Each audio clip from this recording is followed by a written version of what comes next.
Hola, ¿cómo andan? Hola, en el video de hoy les vamos a mostrar un poco lo que es la ciudad de Mont-Royal. Sí, una ciudad muy particular.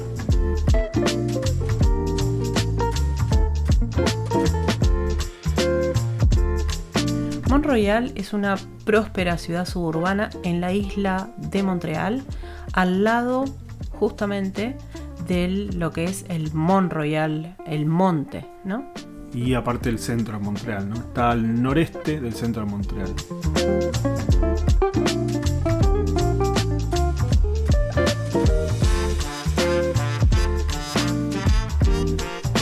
En el 2008, la parte de la ciudad del Mont-Royal fue designada Sitio Histórico Nacional de Canadá como una síntesis de los movimientos de renovación urbana de principios del siglo XX. Básicamente se refleja la influencia de los movimientos de las ciudades jardines o de las ciudades hermosas y los jardines suburbanos.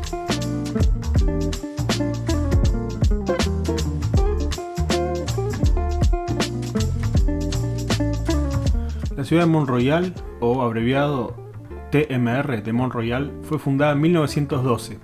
Fue creada por iniciativa del Canadian Northern Railway. La ciudad fue diseñada por Frederick Todd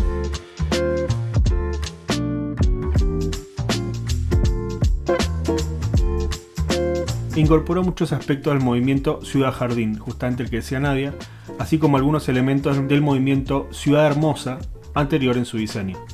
El plan era construir una ciudad modelo al pie del Mont-Royal.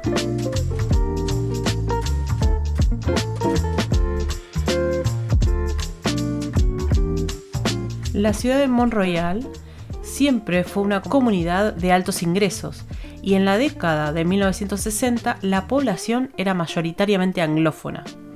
Esto empezó a cambiar después de la Revolución Silenciosa, cuando los francófonos obtuvieron acceso a carreras mejor pagadas.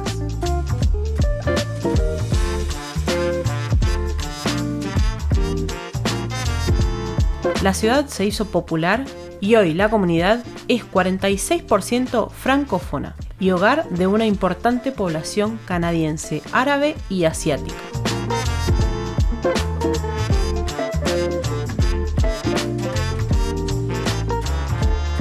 El 1 de enero de 2002, como parte de la reorganización municipal de Montreal, se fusionó justamente con esta ciudad y se convirtió en un municipio.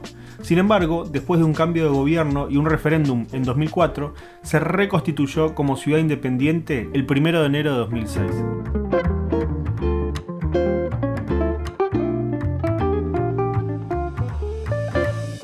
Una característica notable es el nombre de alguna de sus calles y también su sistema de numeración ocasionalmente idiosincrásico a todo lo que es la cultura inglesa.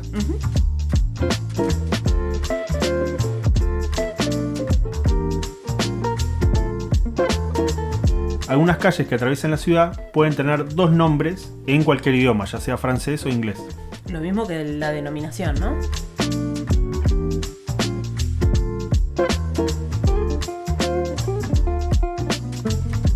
Por ejemplo, Chantalon es una calle muy larga de Montreal que recorre todo Montreal de este a oeste. Dentro de esta ciudad de Mont-Royal se llama Dresden Avenue, con lo cual uno cuando entra ahí, esa calle cambia el nombre y cuando sale de la ciudad de Mont-Royal vuelve a cambiar de nombre en su nombre habitual.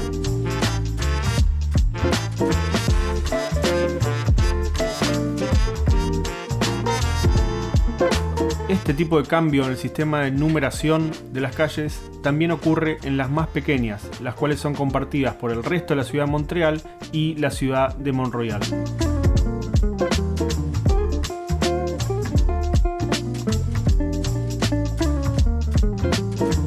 Por ejemplo, las avenidas Trenton, Lockhart y Brookfield, donde el sistema de numeración del barrio disminuye de este a oeste, saltando por ejemplo del número 2 al 2400 en solo unos metros, dentro de las calles que aún pertenecen a la ciudad de Montreal.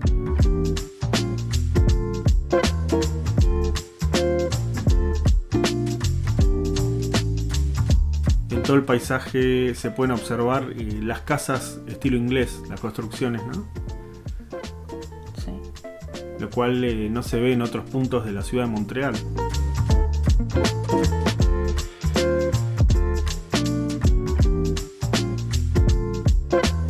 Y lo primero que habrán notado son los carteles de stop en lugar de arrête, ¿no?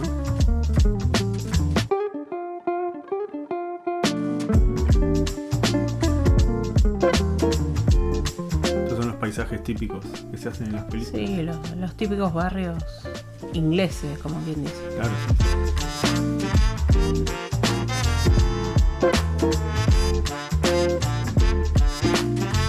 Bueno, también es notable, ¿no? Y, o sea, a simple vista se pueden dar cuenta que el nivel de vida de este barrio es mucho más alto que cualquier otro, quizás.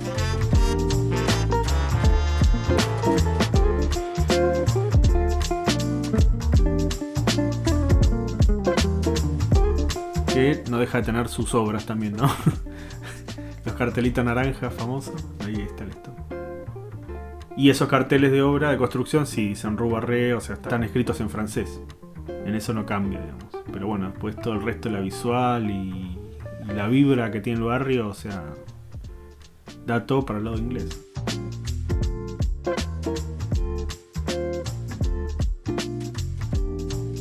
Pero bueno, como mencionábamos antes, ¿no? A partir de la famosa Revolución Tranquila, en la cual se extendió la grieta entre francófonos y anglófonos dentro de Quebec, también hizo que la gente pase acá a hablar inglés, digamos, como una especie de burbuja aparte, ¿no? Una burbuja de la lengua.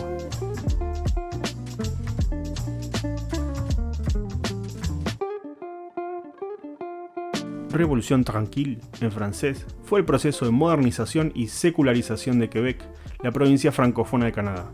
Generalmente se considera que la Revolución Tranquila comenzó en 1960 con la victoria de Jean Lesage y del Partido Liberal de Quebec, el PLQ, en las elecciones provinciales. El momento del final de la revolución es más discutido, pero generalmente se considera que finalizó en algún momento entre las elecciones provinciales del 66, en la que ganó la Unión Nacional de Daniel Johnson, y la crisis de octubre del 70. Por supuesto, las causas y las consecuencias de la Revolución Tranquila se extienden antes y después de estas fechas.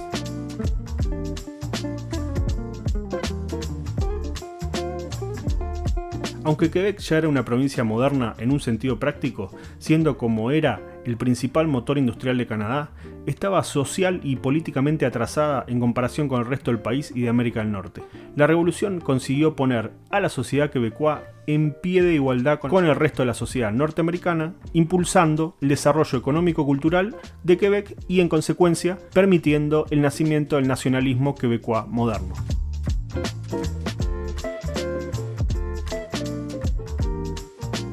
Maurice Duplessis, primer ministro de Quebec entre el 36 y el 59, dio un discurso al respecto en el 52. Sin embargo, la revolución empezó en la década del 60, ya que era en gran medida una cristalización de los cambios que había vivido la sociedad quebecoa en los años anteriores.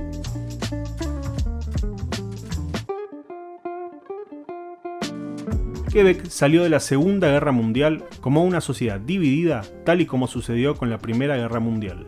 En ambos conflictos el motivo fue el mismo, la conscripción para luchar en Europa.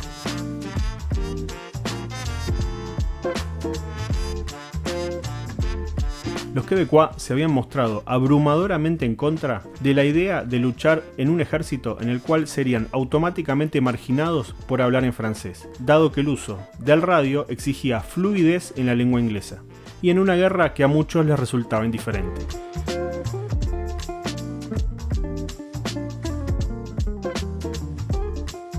La crisis había incluso desencadenado la detención del alcalde de Montreal, Camillien Hood. En consecuencia, las elecciones del 44 significaron una holgada victoria para la Unión Nacional de Maurice Duplessis.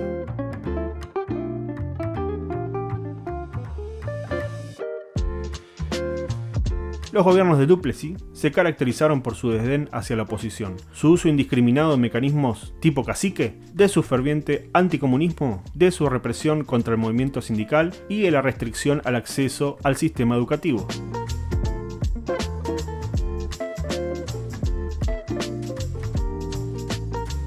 Igualmente se caracterizó por primar al campo, gran fuente de votos para la UN, la Unión Nacional, respecto a las zonas urbanas, a través de iniciativas como créditos agrícolas.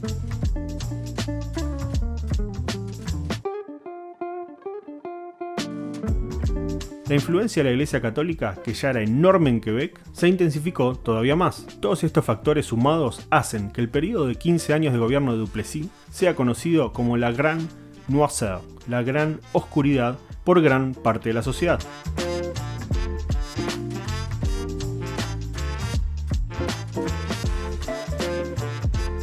Sin embargo, algo sucedía en el Quebec de la posguerra.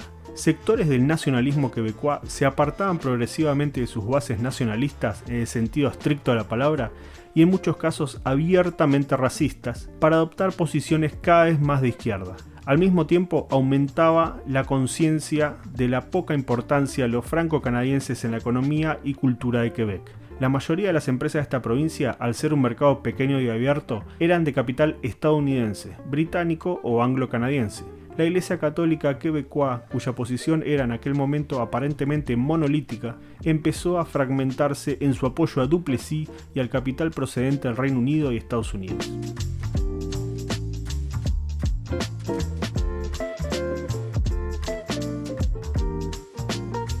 El primer punto de inflexión fue la huelga del amianto Grève de l'Amiant en 1949, desencadenada por la reivindicación por parte de los mineros del amianto del este de Quebec de mejores condiciones de trabajo y salario, enfrentándose con las empresas mineras de capital extranjero que apoyaban y eran apoyadas por Duplessis. La huelga tuvo repercusión nacional y tuvo dos efectos perdurables. Primero, exacerbó la sensación de que los franco-canadienses estaban subrepresentados en la vida económica de Quebec. Y segundo, produjo una división en la Iglesia Católica quebecois entre partidarios y detractores de la huelga.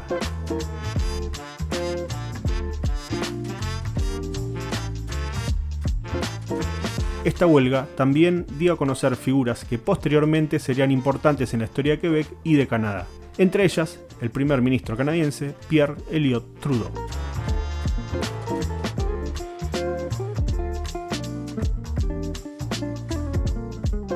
Mismo las luminarias, ¿no? Las luminarias verdes y todo. Y bueno, es todo distinto. Eso igual va a cambiar quizás de un barrio a otro.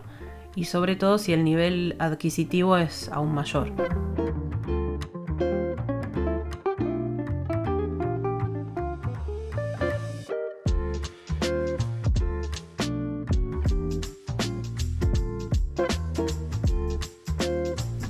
Bueno, muchas gracias por acompañarnos en este recorrido.